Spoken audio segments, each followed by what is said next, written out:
Sada anka nyame ja woba ane hon konkron da no wajem so say amen.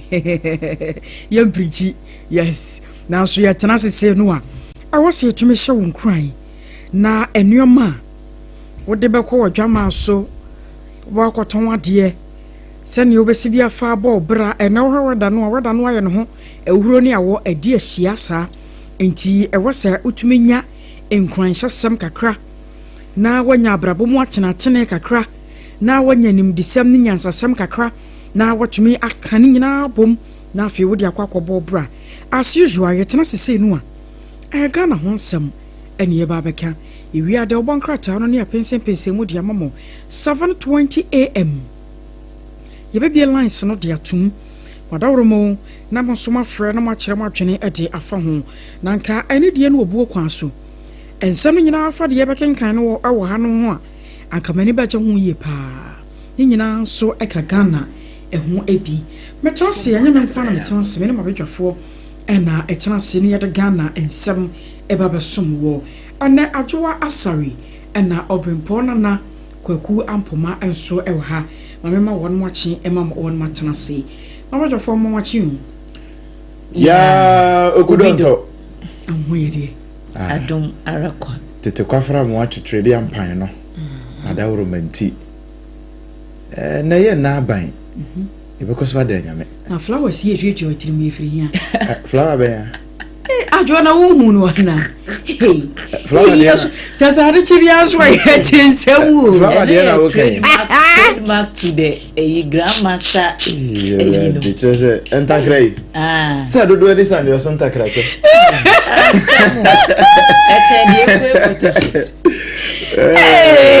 do this and your son takra ke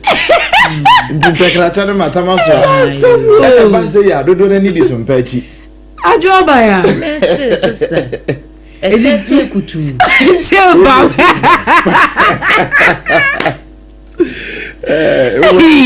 no am from I don't want to pay ya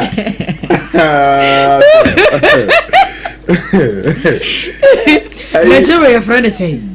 e cha entakretu anche no mo pe mo aye ne ya kan ya wada me de be ma dabi ya wada say ya wada ene na matras we say ya wada me say e cha entakretu Adwoa friend say e cha entakretu anche no Rebecca ne say na ma ye tiefo e de o mo he Facebook ni to be hu ni ye ntina ma tan ni say be yo entakra no correct entakra na chi no flowers bi wanchen ho ba we the feathers plus flowers ni nyina ye entakra na kala no no ma sesa no keke no so ye entakra ni ye entakra ni bia on say to say na no wa na akotam twiem ana say otoy na twiem one more day shipment ne ba ye na ka ho na we na akoyi yo say customized tiano na pay customized cap okay ya wo sha o ta sha ne brebe days no ya na depende okay etimi kobre bia okay me mom on say me na wotwe ya na titiri shase Adwoa e benada okay me na wotwe no okay shase e benada enti se me shase na se me shesro fitase no a no nyantakra twetwia wo tere so na me aboso sa na ayekama na me de yesi mani so si mani ka honde ane na jese na boro onyum no I was on Facebook ma de na be se be na kura de che kura de esira sem kura na Akosua Adwoa o mu ade bi ekoso me na won takra ho asem na me ka nya ade ekoso ade ekoso bo me nkomo yi se unisika o lyrics nyina koye I wanted to and onye sika na o lyrics na ide be hono de eno de I have done I did it I did this one but I said and as always sika wo ho I want to do this but as unisika botomu awe no nra diane be na ne do kompa enra mi akura na minimum po Adwoa wanra enwumre na duane ben pa na be do wo kon enra na enwumre ni momu die na me pese minya bibi light bi okay na uwi ye minya idea bo to say snack ha be a hot pie bi Adwoa nanso anu ye aduane okay nanso ye te hey and it's because na ekomo ne me nke ekomo de me anka me kon bedo bibia anko bedi banku ana mu ense ni nyina akoye nka na ekomo ne me anka obekọ akohwe mu no na afi busu me na bukofu yeah okay dia wo kan so aka sam no enti wonyaaya nka bedi banku ni nkruma fro nanso sa de busu me na akoye no ma memfa me kaka nkoboti ne brai pie bia ye hot so kora bia wanya pie no de ye onya pie hot wa she wanted to eat hot pie but on end up so the bread ampo obipo na aka sem no serious o enti no senka sena wo ni ana kade ne pan rana nkodi hot pie no hot pie ni bia nya wo kwata ifa ne o janse ne so wo de na yeah de pie kutu am say bam no unisika de sausage ni niam asihye wa se mo ase brodi ba wantade unisika I wanted to enra adope yankasa mukra mpono me bano you know I wanted to do some hot tea be with milon pampa bi mereki atwa mu bi so mabetana ha mawe Akosua me say na make what masia me pa I wanted to do this ubusa obi Ghana ni bi award number bi a wotie yen na me akasa kra no me ba no I wanted to pass US but I did not beto Ghana se asabre de mabeto ani kira sanya de obi apen wonya ai se ka de obi apen wonya ka wote hwa no afre se aduane we mra na aba se kutu se ne da ho ba we mra na aba no na aba na se wonya ho se tam ena wasem ne ye mede na ye fa banso di firi mu a ebeboa ye na bible mu quotation be no kan ya no si yesu sui no Jesus wept so me John 11:35 sam ko asore Yohana ngoma no ba oni so ore betimi efisa scripture yi obi timi kura ko exam ho na ese kura no wonka wo ya ko fa se mabo ena me nenam bible ni mu ana me hwe no ana me kopie ho ena so de ya ka me nru ade bi an dan ke ye sie an ka de bi na me de aba ha nan ke ye sie na nyame di obi ho afobi se wo ho akosua pese wo bo no memo serious allegation asemi wani so tra wo ba ko fo won je ko mala sio mi Adwoa ke ya ka mi asemi se bra jiramoa ekọ party na so ekọ wi anam no na wo kọ no osi akram wo kọ tete ya obi ema na fo beta ema ntwa na hu se kraman ba kraman kọ e party wo nya nam ni bi anwe because jiramoa be wi a eno ba no obi sanse na o ba na edin ba no e bo ho o ba ni e bo mi din ese ba head eh asa se mi asa ye mo Adwoa din so asa ni o ya le si we ye se ku tie lim niwura aha just anyom no beat na asase e bo no hu ba bia ese me obi ga se me ni wa mo de mi ara kiapia ajawo ma yo de o de wa ka me nyina firi bukura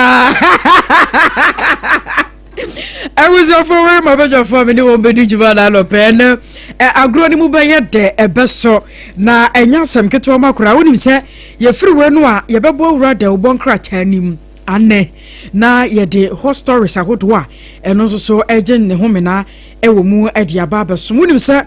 presidential jet no enra minister of finance anasempo defense yes okoka sade fa ho na emu nsensem na te sei Ghana for bi no so sei ho ne ye bewura ho na afa ya hwe galamse enso ho nsem wo no na arewo sem ba ko a enei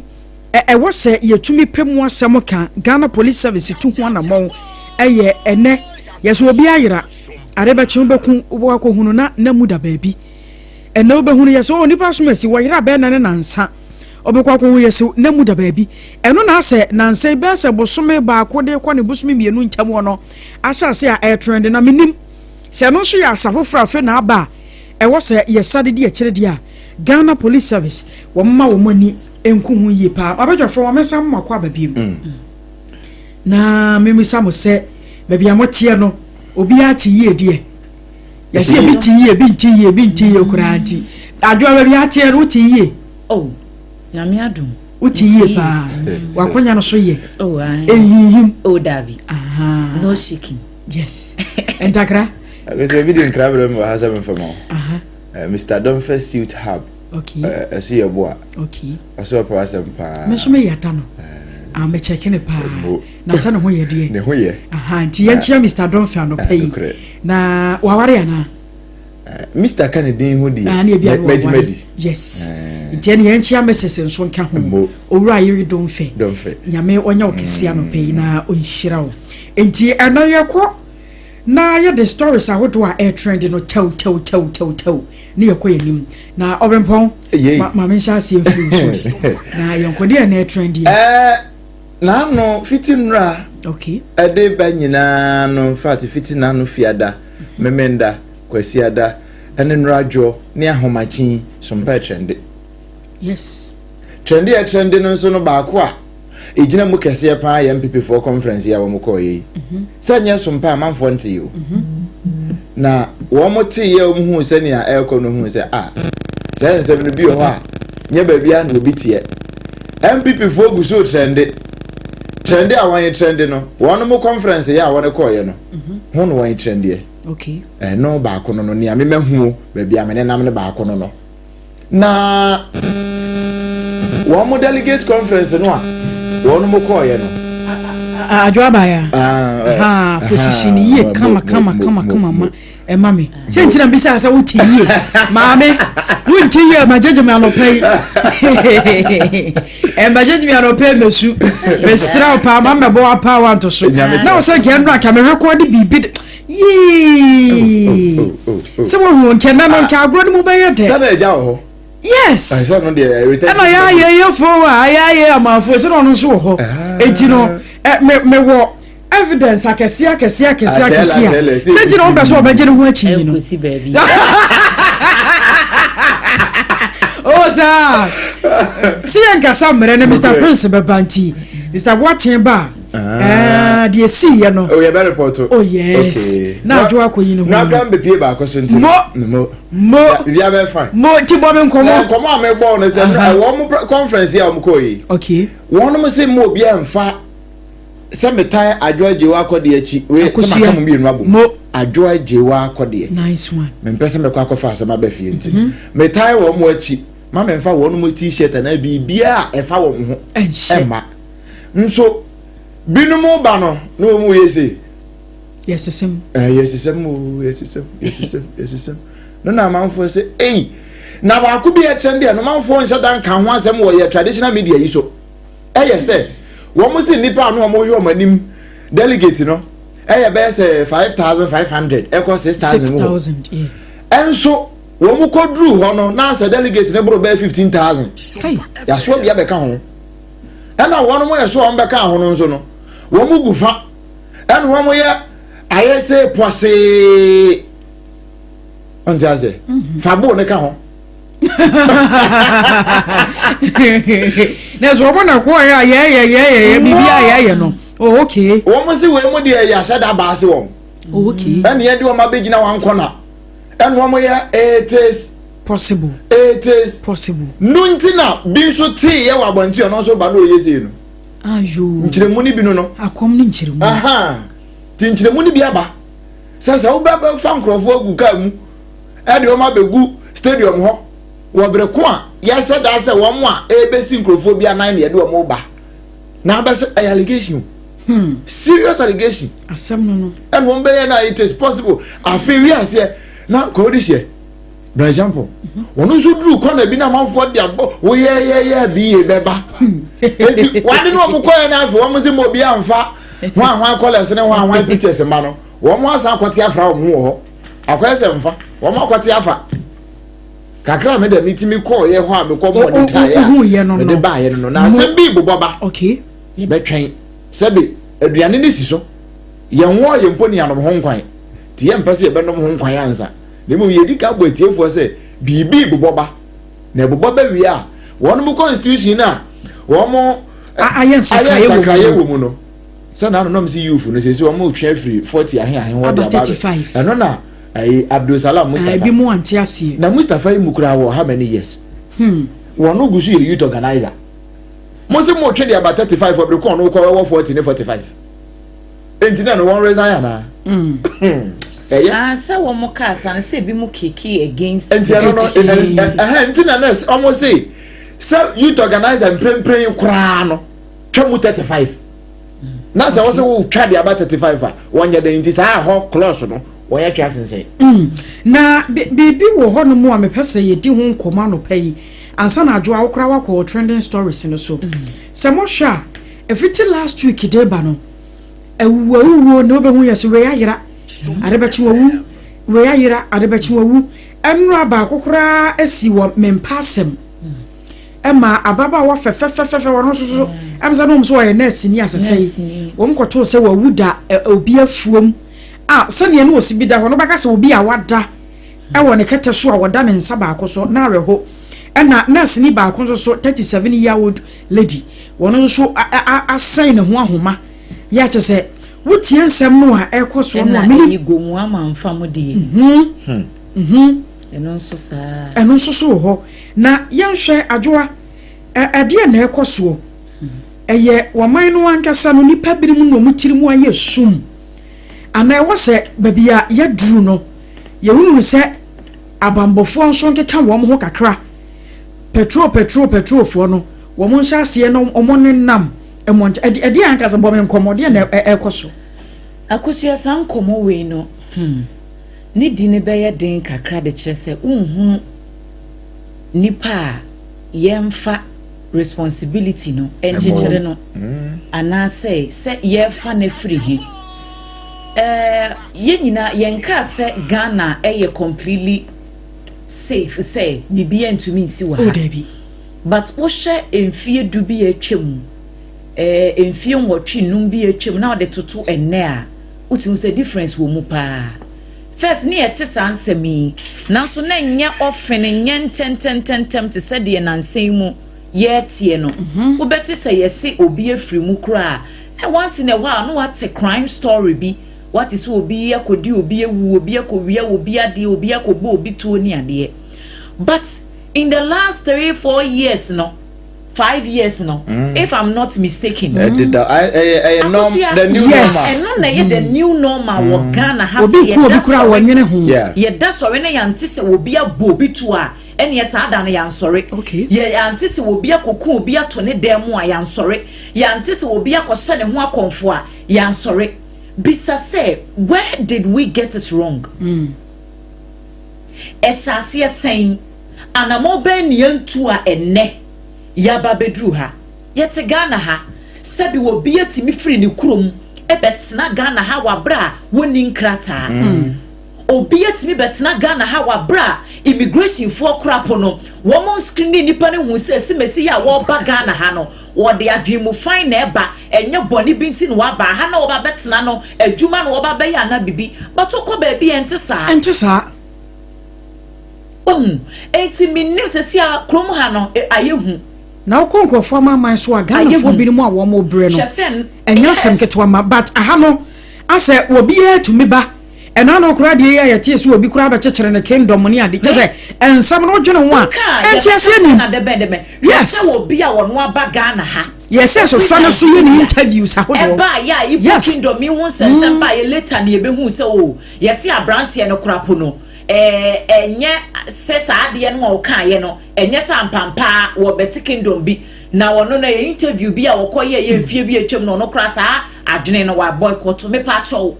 anya bia ye woni panitrim ya che no enti ni obeka odi betwitwa ade ne ho no wo beka echire Obrempong yesan granti interviews de ma brate ne ma wono kura bekeke bi kire ye Hassan Ayarega na one who say foreign minister no Kodie nkomo. Oh yes. Call foreign minister ho. Yeah. Table who ko nkomo. That privilege is after sa interview no. After sa meeting no. Mahu on occasions granting interviews a man sem chofo chire mu say wono wo ba kromu ha no enkrofo bi say wo ye sex and human trafficking che say wo kofa ma say in the name of adwuma no wo de wo mo ko abebo be sibra bra ni ade me pa cho anya bia sa issue ne ba ye no ya ye kra pese ye be mu hihye mu ana so ma menfa we na ajo say ye hunu nipa ye mfa blame ne ma no me de ma ban okay yet how ajo onye se mi twa wa no yet what area o si me yet say nkrofo bi abegina independence arc na so ho afefe wo ma no Kita Ghana flag kura. Kita Ghana flag wo machi. Okay. National security ehu. Me patcho say no ye see AI. Why na say? Enye ni obeka say AI bia me si oye tofo. Say na me ka say ankomo ne ba ye no a echire Reverend John Intifo obeka sa ho. Obi do o ma no to. Yet he the firm about the parliament say AI which ntro. Na ko hu bia na. Ya ananye santrofo check here hu say de AI. Yahunu any da ho me so videos e buy yes sorry have ma evidence no my laptop so okay enye AI and so member of parliament akogina parliament say AI enti who would you blame nya ban kro ye ye security system ye porous oh my way mu ye security system ye porous and then the government of the day every day has the audacity to defend the indefensible. Say no ne trend I ekoso. That's it. NPP betena so a. Wono ba be ye bi. Wa ye konkron na Awurade. NDC betena so a o ye konkron na Awurade. Enti ye ntumi nhuru ba bia e wo se ye ka asem no ye de ko ene o man no seya na eseye. Ye nte Ghana. Ene ye timu. Ena Aisha Hwan. What say o man sa si wie ye se ye deport no. No san she Ghana ha se etu galam se. Yo. See a security system ne ye adwuma anka sabe wo se nipa bi nam ho okay ne nante kura wo nam no intelligence say yes nipa na adwumbo ne wo ditrim but do we see some ye hunu bi ye te ha be ho ane ese o obi de cocaine ho ahwan wo de awura mawie ana bi Obrempong wo de free Ghana ha koduru ne akere ne abona ba ana say ha cocaine create me dane ayi baking powder ewo police for akachi yetimi ti excavator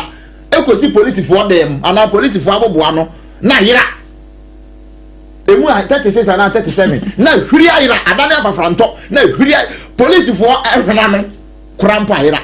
na beden wo bi se mete hai na ma no den sabe o sa adwumboni bi wo metim se medi bone a mete he beden ho nanso say security system no put us in check na intelligence system ya juma kan ya yewu na ade ba ko a hukum ne de ya dosun do de dosun kromu ha ne se ha ye hu sometimes wo kan obi beka se wo han wani but ejuma na ye no ntino yete na de ne ye hunu no de ye reported o ni aba media no mu a ye nso yate bi ye bo mu amane na de asisi a obia ente ye nso hyenro papa ye kuku ne tu gomu ama ya nurse ni a ono ye se wa sori a wodi ne dwuma obi anim de ba ye call ne dem no wasen ne ho na de ne beba anya bia sa alleged suicide no yampampa se wonu ankasa ne sen ne ho ana obi na ye nsa ni bone enya de na ko hange ho weekend wo news mu akoda wanya 9 days abranti abomode fitani abomode ahwie acid agu ne so akuno sha wasemi ya wokaye ya na amama kaye anura hot bite kase boso akwa na wo yes I interview no na counselor Odro Chematin na o raise point bia na very very necessary was ye twa adwene si so obi a wanyi nsan abosome nkunu Obrempong wunyi nsen no anasa wokobo adwaman no twedi ampon hwa wu na nka saa bre ni mo no obetumi akuru ma wanya ohwe wakwa akoye agro na koso nsen aba wanya ohwe wotumi akawi akora no wo yam abosome baako adwoa position yi na mehwa de mienu miensa saa kwakopem enkono 9 good months Obrempong 9 months no achie no wotumi achim awo akoda abamu kama ahwenyame anu ahwa akoda no de ade akyekyere akoda no akoto na to ya wonwuye akoto na twene ya anim na anu na oduro yero oduro kran chamaten yes na semu a woka no se Ghana ha no ye wo bibi wo ha se koba no se bibi se isia ese no na fa service ni ka se won mo susu ahunu wo bi a wom susu se won na di se adwuma no suspect bi a wom ani won so wom be che no se ye be che wo ba no nko a na be ma no we nipa no a e bi e nam ne so e ma no koye sa no ma me se wokọ na wono be ma kokodi ahia na nyinsen ba be ma no gitum se me hwa akoda no a e di adwen na be ba wotinim se mewu akora na mekunu no ade se be ma no ye na adwen se akoda no menyine ne menyine china eno na be ma oba no so be ba na adwen se ne mewu akoda meku akoda no se wahu na your system ni ye weak to the extent say bibi sa akoso ya chi oba no ye ja be ma mane nyonwanwa ubie babro num kure bi si yo oba no ko adwaman no si yakoto na adwaman mu yes ba wona be ma na boy sabe wode ne nsa na bo ne ho adwaman wono ankasa ne nsa na wode bo ne ho adwaman nti wono ankasa ne nsa en wode bo ne ho adwaman nti enu a abaya 23 years ya ye kochi enu ya ne 4-year-old son wokunde na koto ejiemu ebura no na oni mi say assembly member na say wokohu se akola no nsuo nani na ebura nim no a wo mo hyase se wo mu bodede ye nipa mro se ne yehu no maame na wo ye wo mu so se wo ye police station wo no adimrika eko police for ye me ba o ne ba ne sai wo mu di nkomo toto na no ba ko mienu bisa na kire se ono an di se adwuma no na bisa se akora na wadi mfie 9 no ha edien no wo ye ana edien na maame na dwene yese me ba ma wo na tete no mfie 9 min kan nto abudam min kunu na me fa ne nkoto abudam ne yenka se wato abudam wawu dien no okoye ne ho enkomodie ben na akora ne papa no wone no da so te sai no ma setena mu etie asem no ansana enti no akosua enyema bebre koso wo Ghana ye kase ye ka ho asem adaje bebo yen empanimfo kura sebe wo mo ya manyofo ana adefo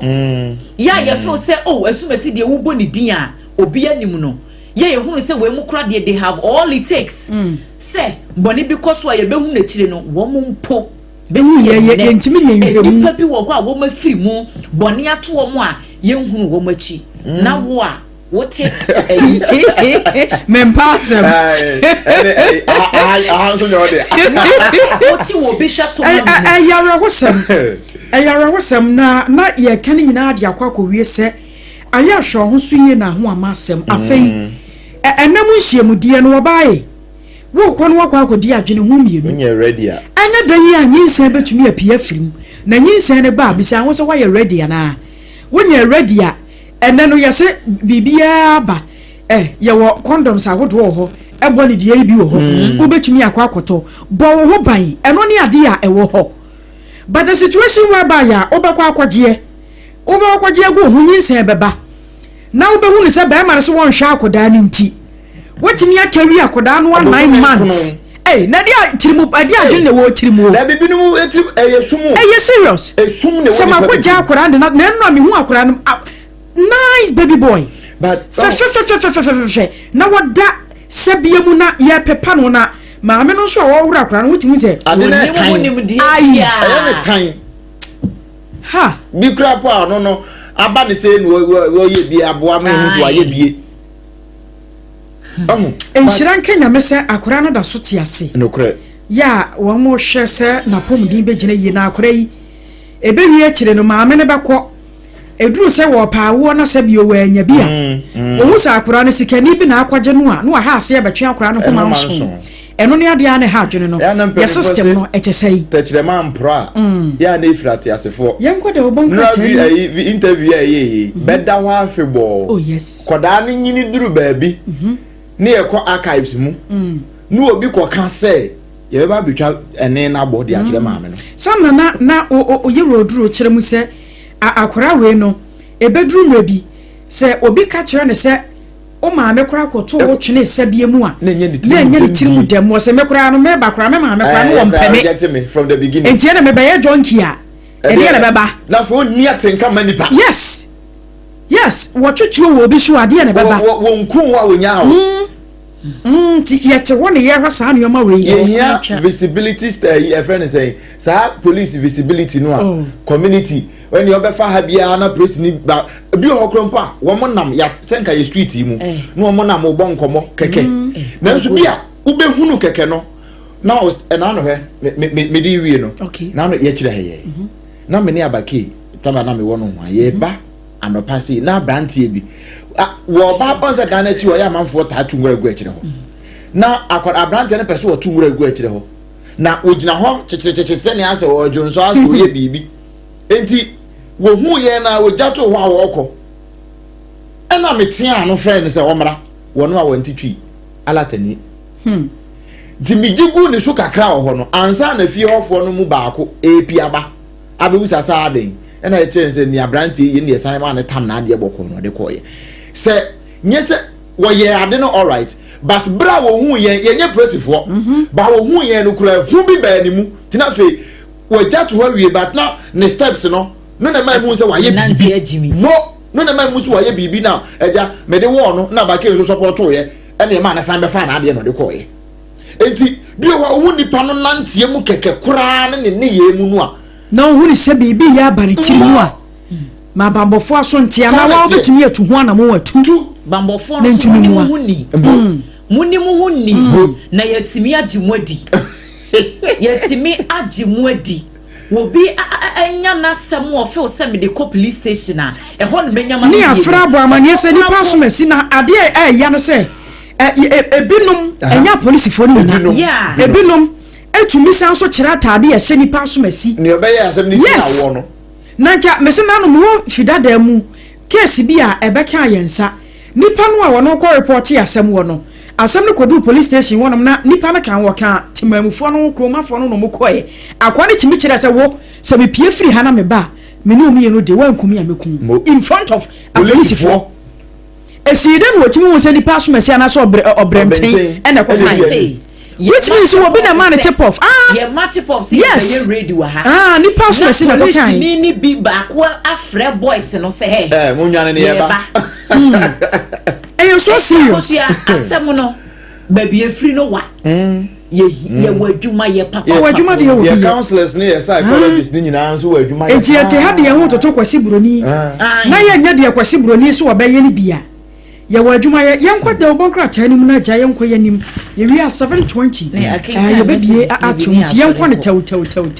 ne pacho na yempa 10 twintwan bia oh me bone taw kwa ha ya na chronicle ekita me wa ha na daily graphic enso kita me wa ha na me the chronicle shase wa ha se chronicle ene nyanfo Dr. Brian Champion mfoni ne da ha no wo sere sei fa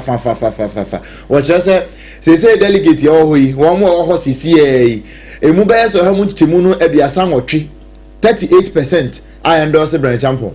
tis baako for no nkwanya 38% wo mo aka no so kwa akoche 62 na aka no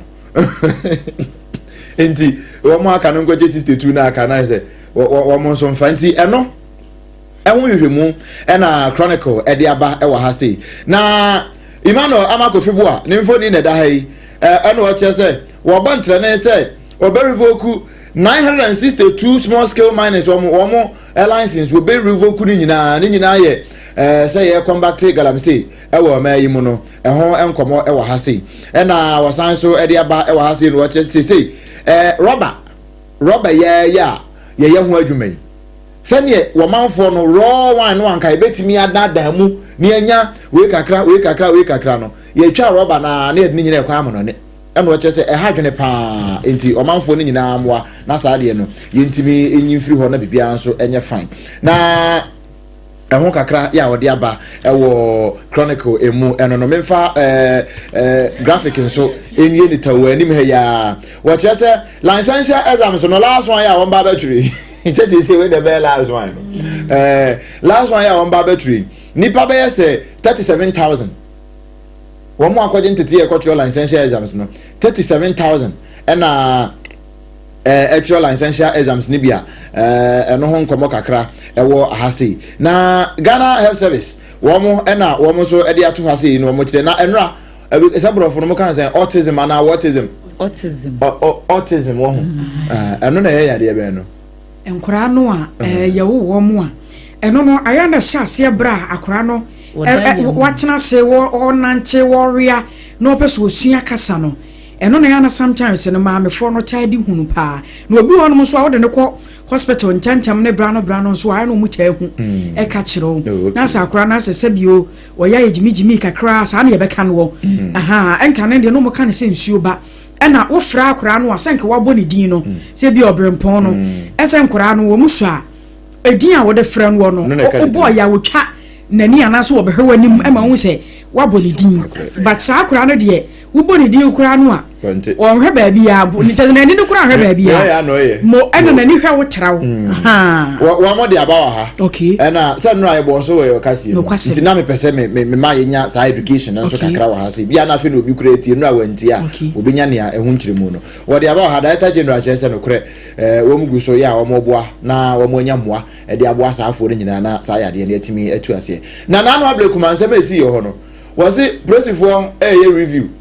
sa video no e ba ya yakura yi bi na manfo bo ha wakumse ne MPP first vice ne atutu asam record so ablekuma no no presifoɔ so mo hwem no ma nipa no a wo mo yɛ saa no wɔn ya fishi wɔn maako na Justice Alexander Oseitutu wɔyɛ Court of Appeal judge ne ba ko ho wɔ se wo yɔ hene yɛ ka yɛ tons ase na yɛ kɔ yɛ renegotiation wɔ hene bie ni ho kwan so kɔ yɛ renegotiation e wa asase ho sasa no yedi kan ton awie afi san kwa ye hye oso hini bia ni kwan akosi ahwe na da ho no chiefs can't renegotiate sold lands we appeal court judge na kan justice was say to mo enti se Alexander Kra kan de ne ho enti se we yo hene na asase ya ton asase na afi na wo san kwa ye o momra ne entra se ne ensa o se mra bia ni ho hene kwan so ye sa de no we daily graphic truth and accuracy every day kakra na so de buy na Akosua mede the Ghanaian Times ene to so na anopai no ukokrata fa to so miensa story na Times de aba no se no nko ampo na meka ho asem ena ye bewie pepese na mepe okay the chess asem no emu obrem de bia ye betena ha ne ye ka ho ye tu o manfofo ne ye bo o manfo kokose anamo bia wutu no nipa woni ni dili ya no wa hwe ho yi. You can't be too careful, yes, but ye die wubetimi. Na Kodie District Court eko asetna aremande enipa mienu into prison custody. Ni nyina ne se enema bi akoso no ano odene. Na nipa mienu na ya remande wo mo no. Ni odi kan ye prophetess Elizabeth Dankwa. Wonu adi 48 years. Yes, one na ye founder Emma King Solomon Universal Temple. Okay. Ya asafo ewo anoma nyempatase ananya sa na eboku no anu abo no ewo kumase ena Mohammed Mubarak pacho enye yewra muntaka Mohammed Mubarak no wonu adi 38 years wo ye dwadini ene yesi mre bi nso 2024 no woko gina se wo monto ne so abasem na se bedwani Emma All People's Congress APC amanyuku no ya wanwini nipa mienu ni yede wo mo aremande wo makọ prison custody no na ye Mame Magdalene Thompson netena asem no so Kodie District Command yesi abrantie bia wono ewo mpotem ho no a wadi mfihia na aduana mienu 42 years ye frɛ no Eric Obenda Akon na mre bi echemu na prophetess Mame Difo ekohu Eric abusuafo so one family ni ye very close pa omo ye kama kohu Eric abusuafo no ka kire wo mo se abusua no ewo japade bia asie wo mu mfie bebrenie ya se japade ni ye sika kokko na se wotimi boa wo mo no wo nsa ka sa sika kokko na ene ehia di hia ahokyere de ahokyere abusuan wo mu hunu bi da enti wo bomode agi sika twitwiri de ne sika no yesi wo matua no in tranches prophetess ka mo fa sika se mra ne nya amane yenye akwankyere efa ma mo se de be sika kokko no ye betimi akotu enti wo beti sika no a na wo mo akwakoye saa akwankyere no ne yesi na no na maame no eka Eric ne se wo mra fie no wo nya the last eyi akwankyere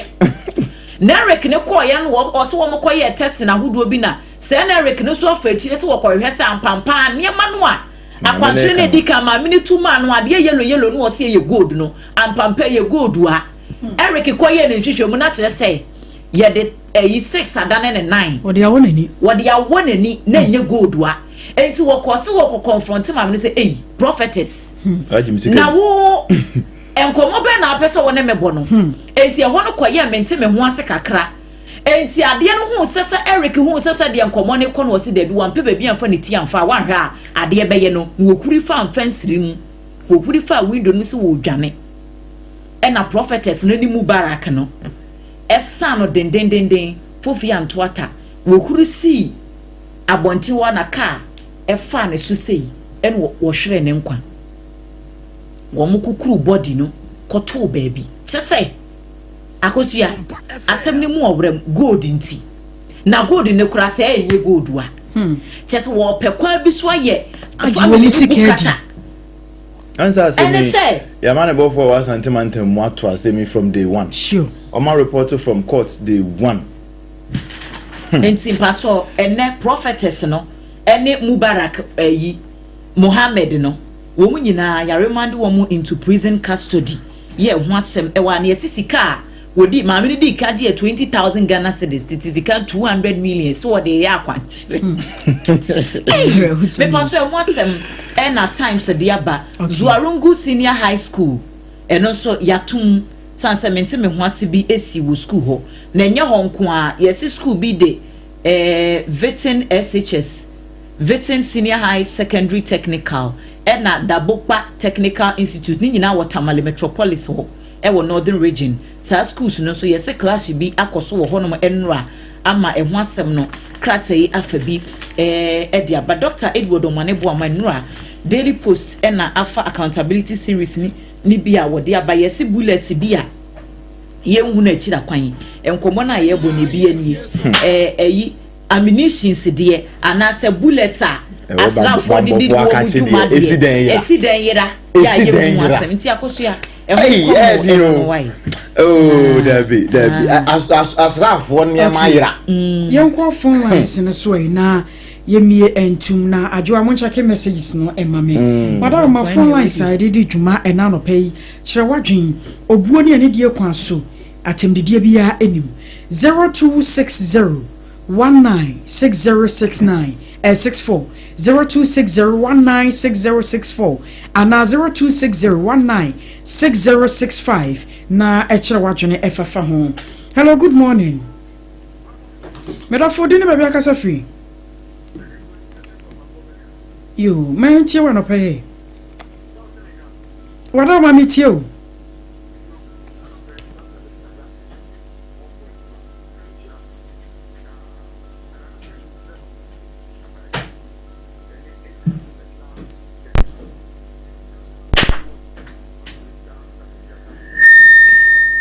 Sompa FM.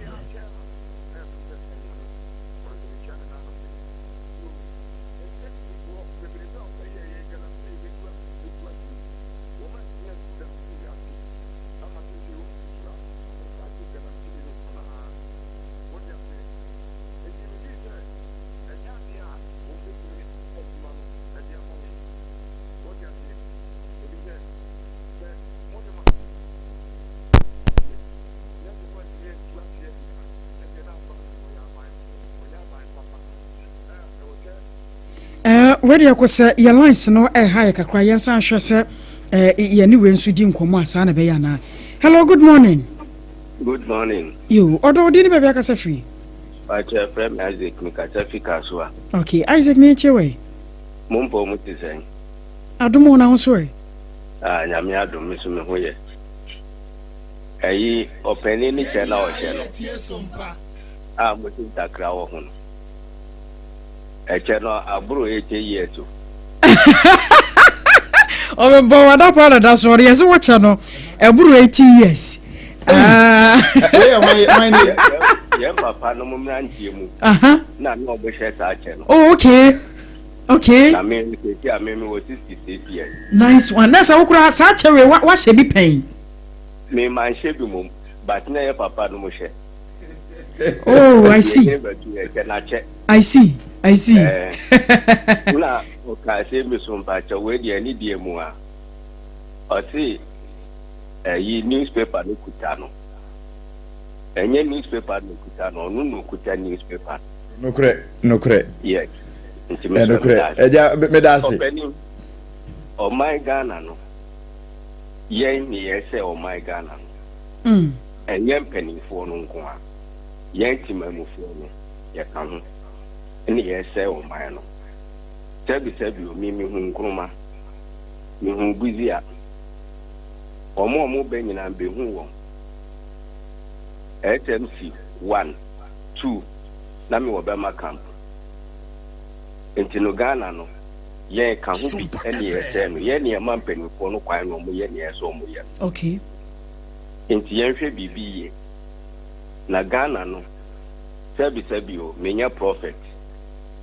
Ba ne mehu na meka. Na ne da ye ni esu mehu na mebeka.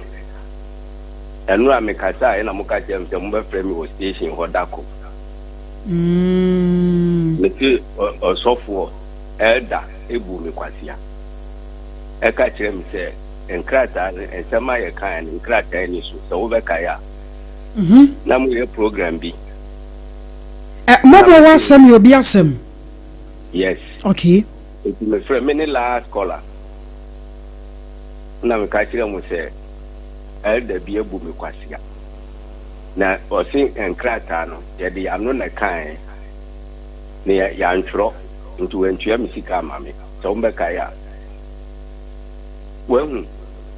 eno ma ekoso ni nyina no ye mpanimfo ne ama ho kwan but sometimes no so mo journalist no so ya me bremu mu kakra ene vite omo ye investigation no so omo so me bremu on kakra mame entem wo ho entem wo ho pa me pese me ka kire o my Ghana na ka ye 3 years ya nhwe akaye 3 years. Okay. I see a tutu no ma ye wo my Ghana ha. Ni ya nhwe ni ye na 3 years no. Ya solve problems ni bi ni ade a. O ma no bedane. Yo, ya da sipi nyame ya domo ye befra o. Na waba studio ni ye ne wadi nkomo ye pa sansensem wo hampa. Me bracho good morning, wo de ne bia kasa free.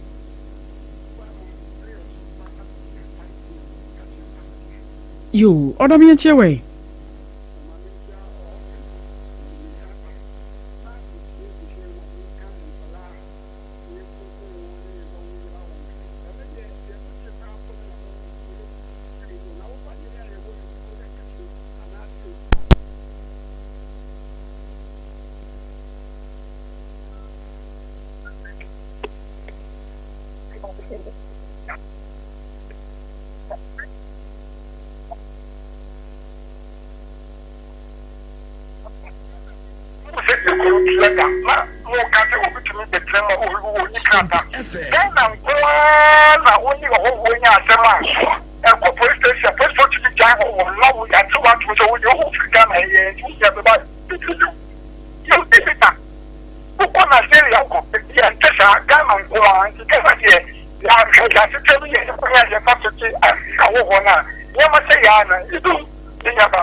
Menso medase no kwasem ne se yanhwe asetene wo ne yanuama mu ya se ya ne behunu. Hello, good morning. Papa, Botemenka, Orobo Kwasibuate, live from Kantamanto Market, Accra, Ghana. Kantamanto for what to say? Oh, you want to go to Yahuya Papa. Eja Kobako. We first selection in any Sompa. Yeah, that's see. Ubia, Huye. Asedan Kenya. You're now so Papa. Yeah, that's see. Woman, come on up here. We won't come out here. I bring you home. Me money too. I hope I can power comes in a bow mountain. and David can come with national chairman and Brian Champon on one to Frank MPP Brian Champon for about already I was someone say Yemia is so Rollins Park. I am Minister MPP Syria Cola, and you just remember and answer and give full memo Yako. About Ghana for Ghana down. You can't review your mama. Over so for the and for Ibra, maybe Daniel Mandi, Yanko Paul Boss Robot, and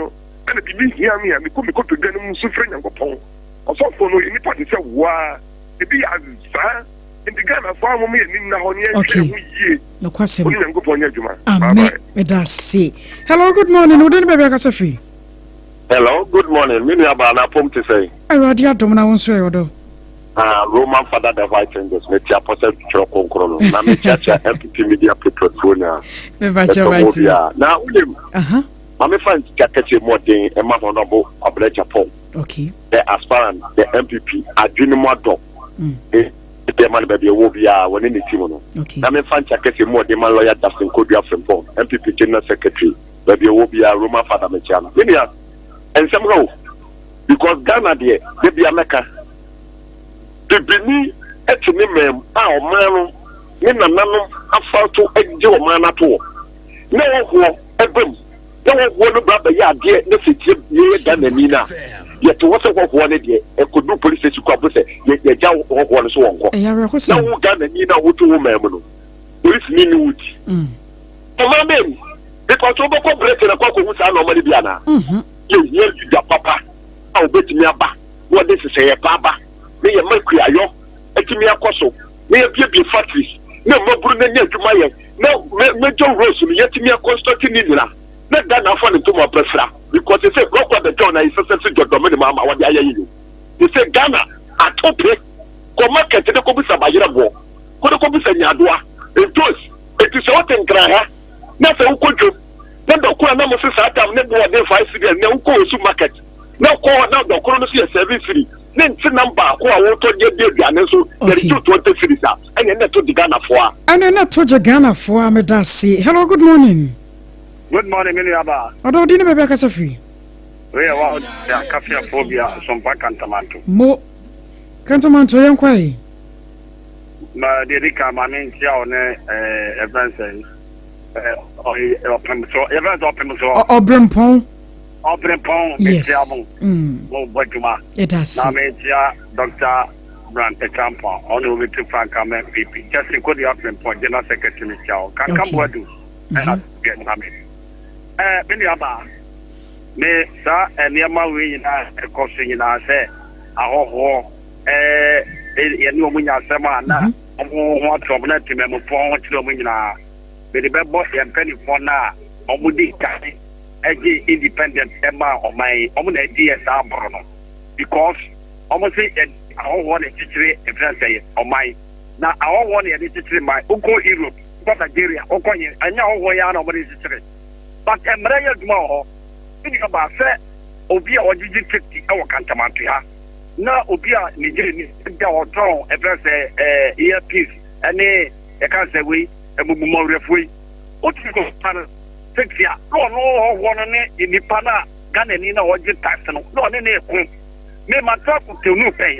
Sadia won't be that. I got the thing I got a point because maybe walk to me. The police in here, I'm a Pediafa. But I had here. Yes, but the internet was because the better one a big can't independence mine. Oh, I'm why? Because I'm away in a kind of day. Of course, it's when you be found. Medasi, Medasi pa. Adwoa yonko messages no na fe yemfiri ehonumona yemakwaina. Ma share messages ne bia ba wa ha say Facebook no na comment sapila 2. I say I feel the atom. I say ton just wonder what ton sansan. Your camera ni na sim tiaira.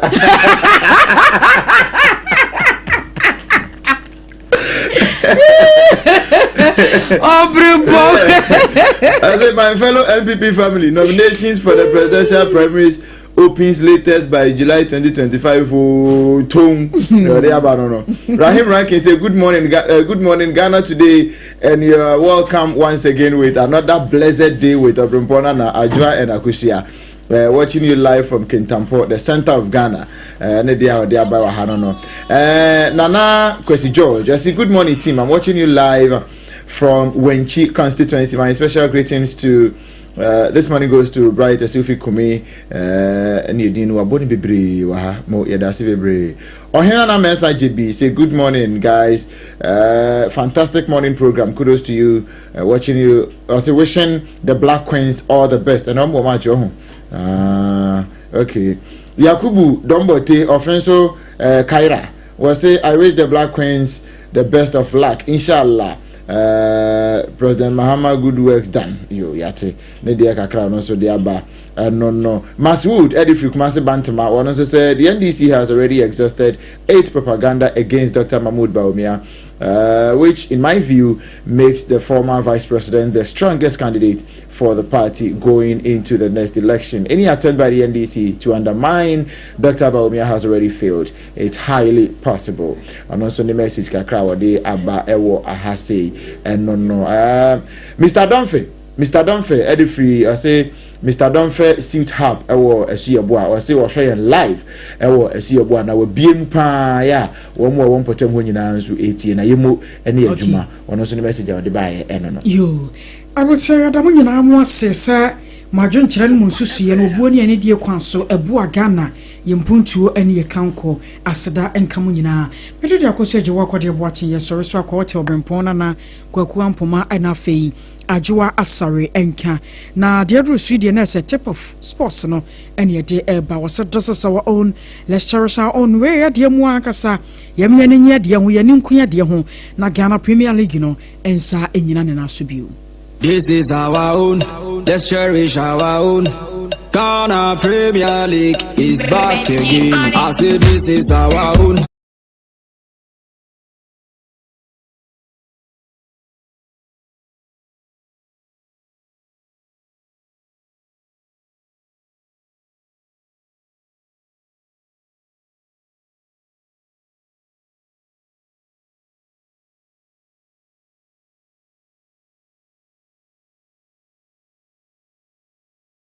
Oh, me name Ebusia ho ban. Me dia no hwe me Ebusia. Fi awon to aso so kwa awon to aso so. She, ma me nka kire. Me dia ma mesre da ne da. Me dia no kire papa. Dia tiri kwa sabe bia ye odu ho. Aba, emeya hyase bio. Inti mu wura no na mu kan fo mu sa.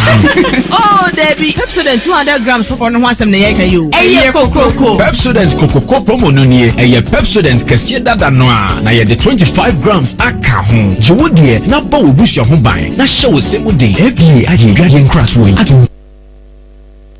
This is our own, let's cherish our own.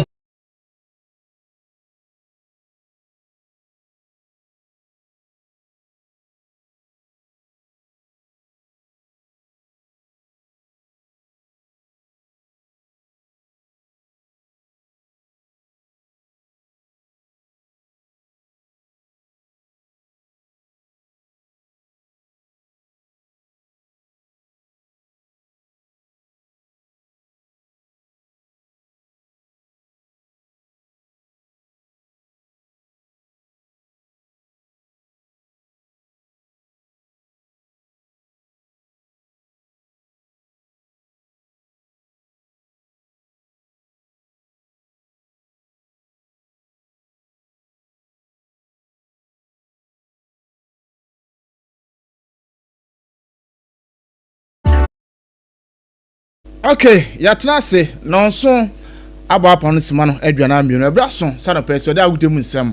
ebro fisa be kopim se no twebo yatu ni se tip off na ye de ba enne the Black Queens of Ghana ejina akono ye de mu nkomo enso eba eno achi eno ansempi ekoso ewo mra sebeja fie amampanfo bi pi enso etimi didi goma Ghana football anasa sports yensu ye nya de kakra enso mano pe de mu nkomo enso ebe bewura mo nkrofon kroso ni akwa akohwe latest updates or transfer stories and also free microphone cruise eba and nsema foforo pi na no pe aboa na dem sem e de brain na tifo na no pe Sompa 106.5 106.5 FM. So secure sanitary pad and pay omo ken ho bi ene da gude mu nsemi enso etimi ede eba na ye ten se oba obosumi akontu no ebe ye secure ede amon me pa cho me kan fu secure sanitary pad enso ene de amon temi srew ene 22nd so when chena bosum na so ema obi ehun se wa ye ya so wa kwajo de kula na bia so etim aye kama enu achina na chese kasa mineral water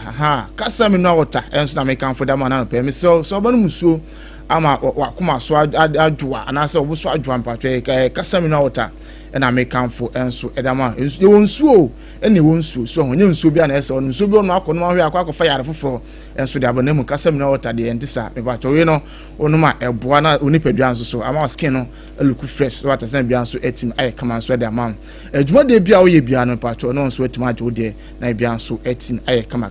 Kasaloma Ventures oma atawma onuma kofa kasa mineral water enso so ede aba frempon fona ginchemu achem de na 2 de na bia nso etim ne kama 0206 469 430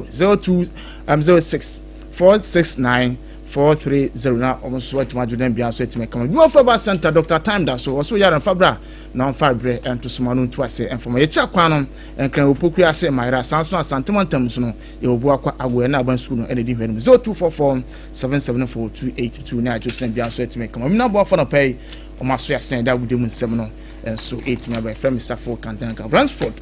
menen mi na no pay ye adwuma ni na ye starting enso the Black Queens of Ghana nas we no Africa Cup of Nations ebacho eno so eguso a ekoso e Morocco na mpacho ne semi final games no eno so ebetim ato twodwa enso hono na mpacho semi final game 1 no sei ena besi akwa the Super Falcons ene Bayana Girls na South Africa maya no enso ena ebetim hye eno semi final game 1 eno so ebetim abaso ene ebo anwumre no na na sa adware no enso etim abaso ti Nigeria Super Falcons ene South Africa maya no Bayana enso ena ebo no so the Black Queens of Ghana and Morocco enso ena de babo enso hono na pedum nsem ema United for enso no na onum say Ghana ye game ayebo anwumre no so ye no Morocco no ena Ghana head coach Ore Fanse Kimlam enso etima de didi nkomo bi onum say yes ye ko na say before say be ko tournament ye ko piem enso Morocco ene Morocco maya no enso da yon ko vacancy enso yantam so omo so no etimi hye enso hono na ye sa ba be hye omo e semi finals ena ebu so Ore Fanse Kimlam say yeah preparations no omo hye yo na ne yesa no ma ba hye why you ready on ma ba no say bi kan ekwan bia so ometima de nkunum e da ma Ghana na Ore Fanse Kimlam head coach na ma the Black Queens of Ghana chima ahombo ne de Omayebi. Omunchance na hon Morocco and so mumpri. First, it's going to be a tough away game for us in front of a lot of people. But I also know with experience it will help you if you have a good day as a home country. But I also know that it can be the opposite. I know how quiet it can be, even if it's 21,000 or whatever it will be. I know when it's quiet and you guys score a goal, the boost that it will give us will be huge. So you can change how you want to think about the situation as well. You can take care of the movement, and I'm hopeful that we will do that tomorrow. And to win some Ore Fanse Kimlam, that coach at the Black Queens of Ghana ahead of a game man. Eba so no emunsem na opanyin no enso ada atwe no na pedum nsem ema etifo ojumade nso na afie ndidi nkomo bre na onum se eno a wamra sebodafie na chese enya asem goto akra nkomo bebrebe enso ko so na tafo pankro no MP Honorable Vincent Ekowasefo enso edidi nkomo bebrebe na wo kirema Black Queens progress progressing enso Morocco no abana da etwa mu no omo hyehyɛ pa omo hyehyɛ ene nemo mudi odigu akwan mu no eno na aboa ama the Black Queens of Ghana emode mu na omo bua ye hui e ka ho bi aboa ma mabawa no omo so mode mon 8 makos ntiense nsema Honorable Vincent Ekwasifo enso edetu ye no na so edetu eno a oka no mna se bedwafie. Beyond the celebration of this victory lies a story of resilience, long-term investment and sustained commitment, particularly in the often underappreciated area of women's football. While recent support must be acknowledged, this achievement is undeniably built on the foundation laid by the previous New Patriotic Party's government, which took deliberate steps to reposition women's sport as a national priority. It was under the leadership of the NPP that we witnessed the revamping of the Women's Premier League through structured funding and logistical backing. It was again under the leadership of the New Patriotic Party that we witnessed the construction of the many astroturfs and sports infrastructure across the country, providing modern and accessible training facilities. It was under the leadership of the NPP that we witnessed the development of female-focused football policy frameworks through the Ghana Football Association, supported and encouraged by a government that believed in gender equity in sports, and targeted capacity building programs for coaches and female sports professionals to ensure quality growth from the grassroots to the national level. Mr. Speaker, these investments were not headlines. They were real, strategic and visionary. Today, the fruits of that legacy are being harvested, and not by any single administration, but by the nation as a whole. Let this moment remind us that Honorable Vincent Ekwasifo Tafo Pankrono MP and our audience semi and so to John Pedro Musameti for Sompa 106.5 FM. So away from Honian to Tom, na Kodie Nkoma kakra, and so Ghana Football Association, and so I swear. Now before Sabako Ghana Football Association, Jingram and so as a folk, Yendi Nkoma kakra, or another branch of friends said David upon Franen, is sent says the house phone for Chima, Poenon, yes, and a contract extension on a sweet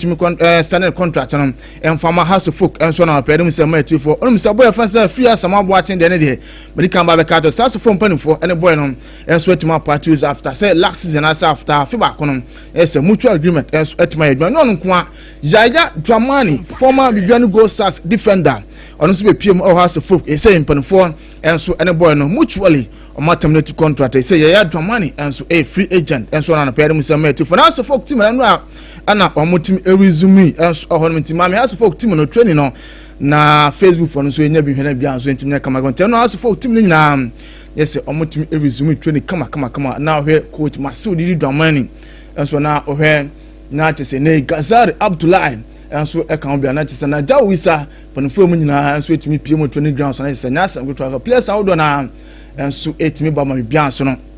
etimi kama gonte no na Ransford enso that to Facebook and so aho no when you be kama kwante no as folk team no na say omotimi resume train no pere musem ameti for away from yan tom o Ghana Football Association and so aso ne Kodie Nkoma ka some the date Ghana Premier League and so ebetima start edaba no tin Access Bank Division 1 League no date ebetima start almost edaba na Ghana Premier League but was saying the city and panfo chema match day 1 ebe start September 12th to September 15th and a match day 1 no and also every team are started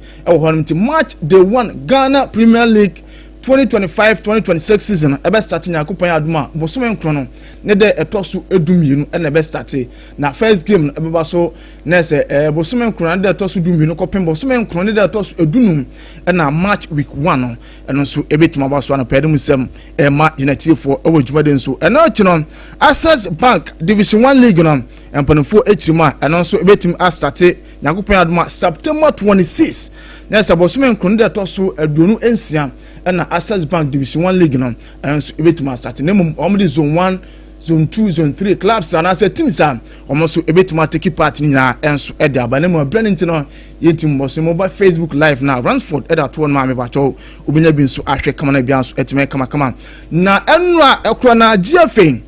refisa enei next season ometima take part no almost 18 e dia ba batu da Akosua Adwoa boss me enwotwe ne da etosu edu kopene da etosu anase da etosu nwotwe kopene da etosu du no ena mpanfo tima refis no amo fitness test eno ati medicals enso ebetima abaso no masa atwe exams e da ka ho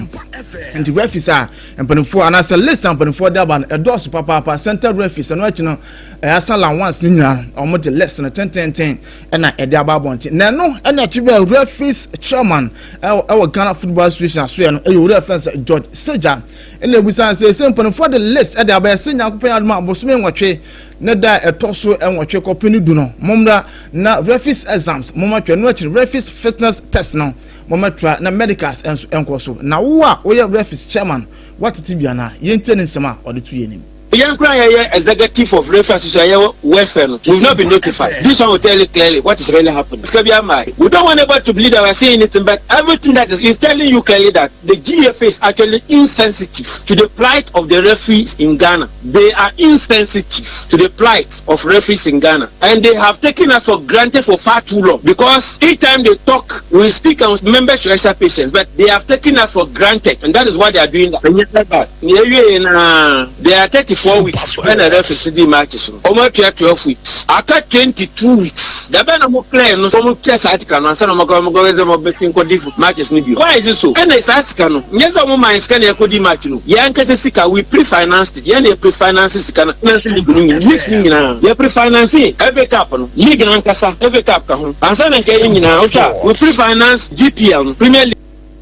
And referee chairman. And my Ghana Football Association reference George Sejan and Saman on also Adituan. No Amans Woe, and no Chima, Ghana Man Penning, His Excellency John Dramani Mahama was ready dear almost to throw us answer Effie Edward Moka and Thomas Bram, never can be a farmer referee.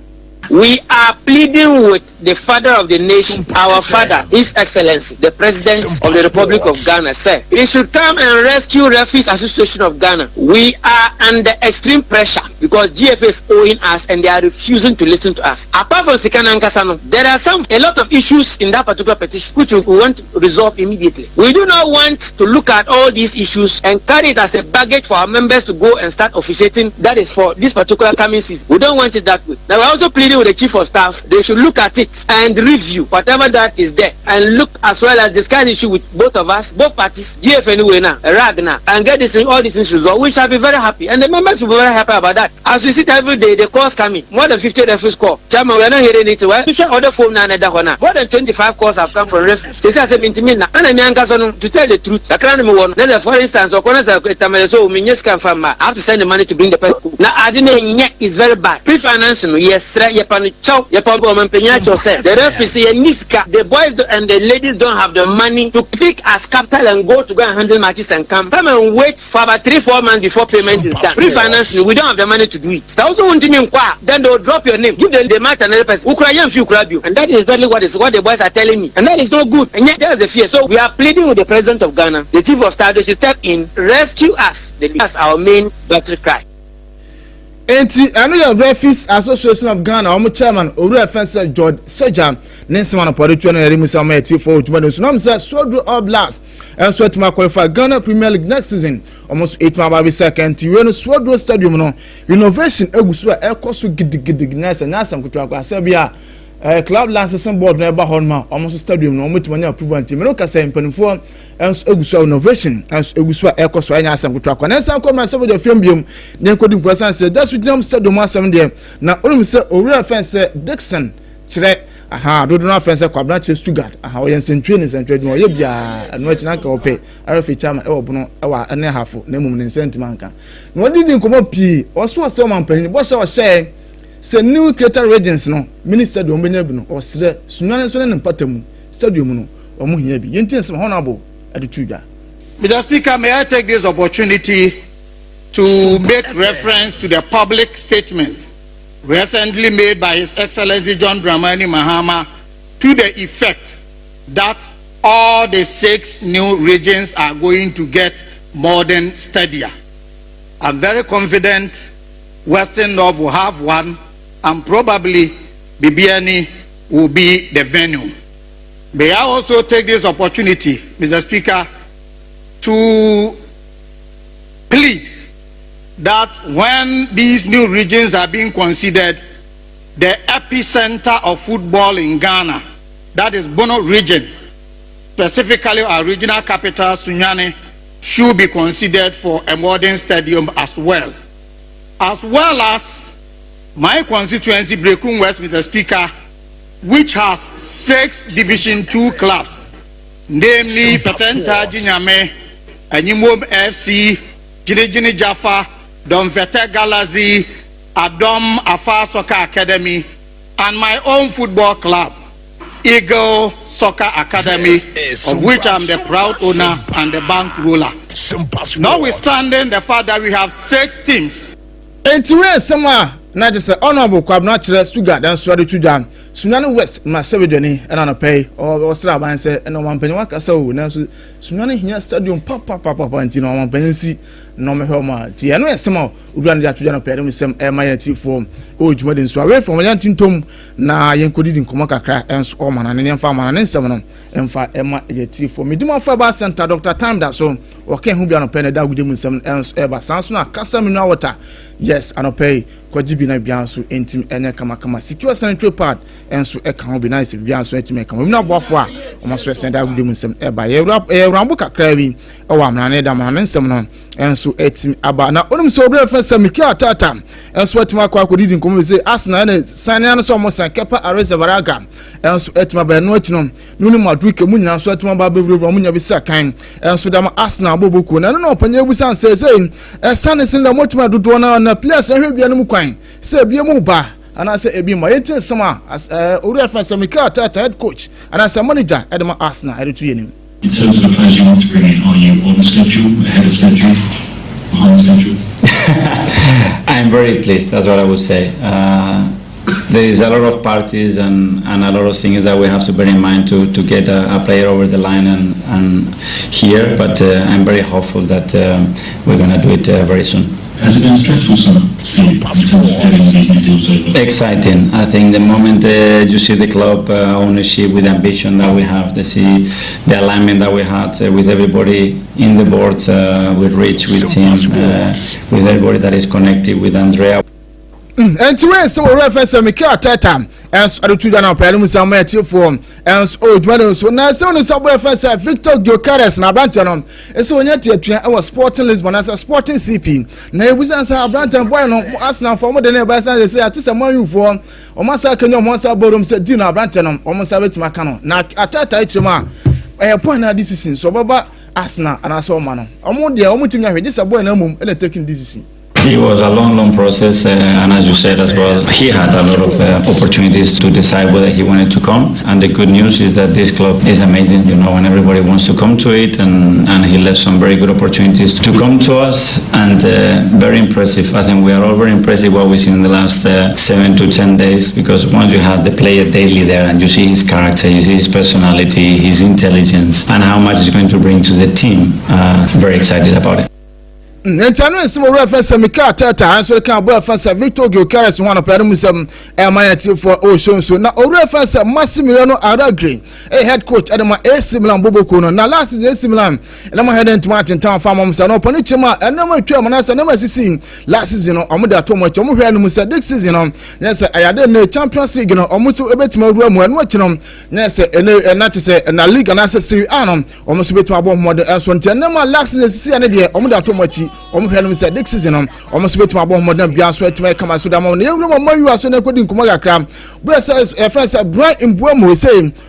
analysis say 20 akwa officially 65 million pounds and so on bon enya da ba be pimo mayu no achi 6 million pounds add on so on and so betim epiem mfiansia na boy no and so etima sanda ma mayu a omo option say contract na so so a omo say no contract 1 year and so da ma na pay dem sem ema united form e wo show so na onim say wo mo Liverpool na say na boy friends Hugo Ekitike na Liverpool expensive signings no boy no etima ba be kan say Frankfurt and so no 160 million pounds and as 0.5 million pounds no and already can no check Victor van Dijk munya so wo ma yes boy friends Hugo Ekitike and so etima ba kan be no pay dem sem emete for Ronaldo Viegam e player de mo Chelsea na akwa nya header nya bi mo Atletico Madrid at 35 million pounds at the abase na Chelsea for nya no na boy no ensu timesi na kan for Atletico Madrid so no pay dem sem emete for no reference jogging club and so etima di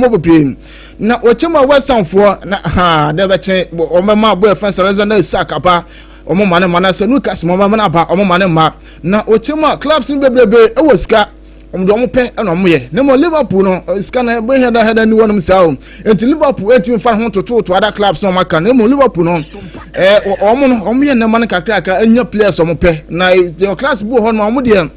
Scaneta ho no mko abontia omutimi to do mpe enso ntia no asem owura fans organ club enso ada tuja no pe dem sem manatiefo na mamboy fans Victor na Gonzalo Garcia manam ne picture enso no na owura fence name anto na tourist and so yes na sporting director Edema Tefe na owura ni chima before say boy no and so e ba gini don Madrid no na just one boy na didi nkoma say amasa so woni nkan abra Tefe oba won so no boy no benya bia boy no be kam na antentam na hu say boy na club cup yo no so tima gini din honom na owura ni chima ono nim say dabia boy fence Gonzalo Garcia no ono so betima ba na obesina kan so da ma tima fence name na je say Tefe so na pedum say ma Tefe na boy fence David here chema enema bebrebe ana sisi na abrabom na eduba bi kwa na Madrid no wanya fi mo yiwa kwa no wo hu de siye na se ne di no enso etima aye na se abounce na ochema adobeja football no na sa revelations ni na obeyi that actually central for no pedem sama etifo show no so na ore first Hansi Flick echema na je say Marcus Rashford enso etima ba na boy ne ba wa ba na de almost reference Hansi Flick no ono local room ono ko ye won so ye stubborn amasa ebeja kwa ma ko no tema Marcus Rashford di no ade amona ne Japan se enye permanent alone nti se Marcus Rashford ba na se modern mon awosura ometima make ni permanent so ba na se modern mon enso form na se omo so no ebetim eja na kwan so nti we some of reference Hansi Flick manager Edma Barca so that to anyone appear some chief for ushunta brenit no ye fancy na adwumadi aka so na first service emra emetwas nemum hajia special foods and pay ko honom na ekwaje aduane papa na di na bia so ntim ne kama enye aduane ne aduane so opebi papa di akọ hajia special local food akwaje odie na bia so etin aye kama and pay okay humi so san ba san so na time ba Mr. Enei time ko na malaria no kwajibi loss of appetite body pain nya no time ba Mr. Etwase enso da no achiru time enso ho no me pato bowra dwama so a na onso atuma akwajo de na bibia so etim ai kama enso da ma no atinu anopai so watu osin ama onum ada ho no ma me so person chaku na me kanfo enso da ma kona kwajibi na bibia so entim enye kama fama ye de dwuma de na isi na first service enso atuma ba beto so na bibia so etim kama run for na no pe ko Facebook efem safoka na ka nyamnya admo china ebesen hia na de aka mu bia no ede mu nsem enso ede ama unity for show so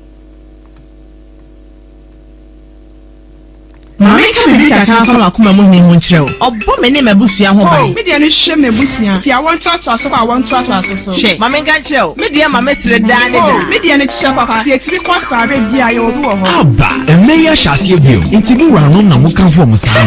oh Debbie Pepsodent 200 grams for no asem na ye ka yo eye kokoko Pepsodent kokoko promo no nie eye Pepsodent kɛseɛ dada no a na ye de 25 grams aka ho jewodie na ba wo busua ho ban na hyɛ wo semu de FDA aje gradient crash wo